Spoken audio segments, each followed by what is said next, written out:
ಹಾಂ, ಈಗ last round ಇದು ಆಯ್ತಾ. ಈಗ ಯಾರು ಬೇಗ ಕುಡಿತಾರೋ ಅವ್ರು ಪಾತ್ರೆ ತೊಳಿತಾರೆ ಆಯ್ತಾ.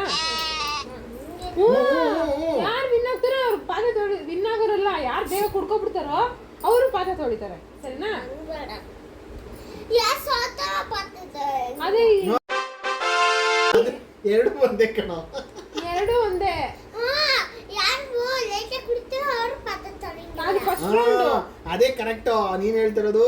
ಯಾರು ಫಸ್ಟ್ ಕುಡಿತಾರೋ ಅವ್ರು ಪಾತ್ರೆ ತೊಳಿಬೇಕಂತ, ಅವನು ಯಾರು ಲೇಟಾಗಿ ಕುಡಿತಾರೋ ಅವ್ರು ಪಾತ್ರೆ ತೊಳೆಯಂಗಿಲ್ಲ ಅಂತ. ಎರಡು ಒಂದೇನೆ. ನಾನು ಅದನ್ನೇ ಹೇಳ್ತಾ ಇದೀನಿ. ಒಂದೇ. ರೆಡಿ. ಯಾರು ಫಾಸ್ಟ್ ಆಗಿ ಕುಡ್ಕೋತಾರೋ ಅವ್ರು ಪಾತ್ರೆ ತೊಳಿಬೇಕು. ಈಗಲೇ ಹೇಳಿದೀನಿ. ಆಯ್ತು, ಮುಂದೆ ಬಾ. ಅಪ್ಪುವಿನ ಈಗ ನಡಿ ಪಾತ್ರೆ ತೊಳಿ.